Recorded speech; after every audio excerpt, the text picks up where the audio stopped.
Alors écoutez, moi j'ai pas le mérite. Vous savez, Astérix est tombé dans la potion magique, et moi je suis tombée dans la nature parce que je suis née dans une ferme, tout simplement. Et j'ai développé, alors j'ai une histoire un peu compliquée, j'ai pas de parents, etc. Donc je crois que j'ai reporté toute mon affection sur les animaux de la ferme. Les animaux de la ferme, et puis après les animaux sauvages. Le sanglier, enfin, j'ai pas apprivoisé de sanglier, ni de cerf, ni de biche, non. Mais c'est vrai que voilà, j'ai été initiée naturellement, instinctivement, par la nature, à ce qu'elle pouvait m'offrir et me consoler. Ça coulait de source, si on peut dire. Oui, ça coulait de source. Parce que j'ai découvert que finalement, entre les animaux et moi, il y avait rien de plus que eux et moi. Donc, et j'ai fait beaucoup de projections, je crois, sur le monde, sur les animaux. Toutes mes peines, je les leur donnais. J'essayais de trouver des solutions à travers eux. J'ai toujours eu envie, d'ailleurs, vous pouvez voir, hein, il y a toujours des animaux dans mes toiles. Ça fait partie de moi.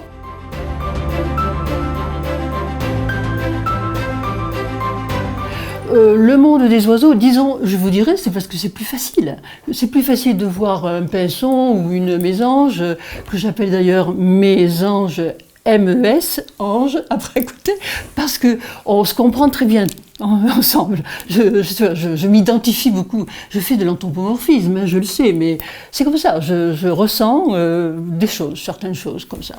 Mais par exemple, si vous regardez ce tableau, eh bien, il y a des oiseaux, mais c'est la création du monde. Pour moi, c'est la création du monde. La photographie, c'est extraordinaire parce que, bon, la peinture, on est devant sa toile et puis on peint de l'intérieur.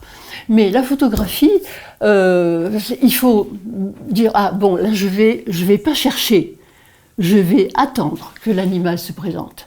C'est différent. Je pars le matin, je sais pas du tout ce que je vais trouver.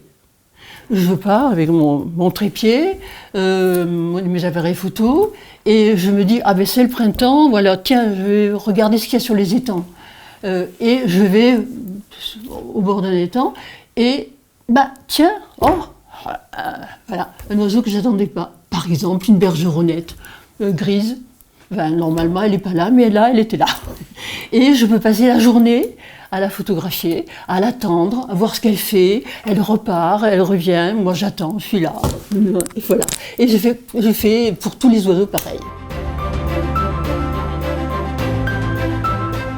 Ça, c'est mon aventure canadienne, là, la dernière, avec tous les oiseaux du Canada, et puis les textes qui m'ont inspiré. Voilà. Alors, je ne suis pas ornithologue, moi, du tout. Oui, je fais partie de la LPO, mais je ne suis pas ornithologue. Alors, ce n'est pas sur le point de vue ornithologique que j'ai écrit ce livre-là. Mais voilà, c'est ce que m'inspire ma rencontre avec des animaux qui venaient chez moi tous les jours.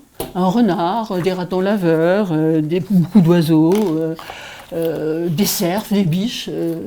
Et ça, c'est des marmottes. J'assure, c'est miraculeux. Hein. J'en ai pas. Non, j'en ai pas. Non, je cherche. Alors, je peux admirer des animaux plus que d'autres pour leur esthétique, si vous voulez. Par exemple, le colibri, j'aime beaucoup ce petit oiseau, il est magnifique, mais il est beau, voilà. Mais je ne peux pas dire que ce soit mon animal préféré. Il y a des insectes qui sont superbes. Les 10 cafards, vous savez, les cafards, on les écrase, ben on a tort, parce qu'ils sont beaux. J'en ferais des bijoux, si j'étais orfèvre. Ils sont superbes.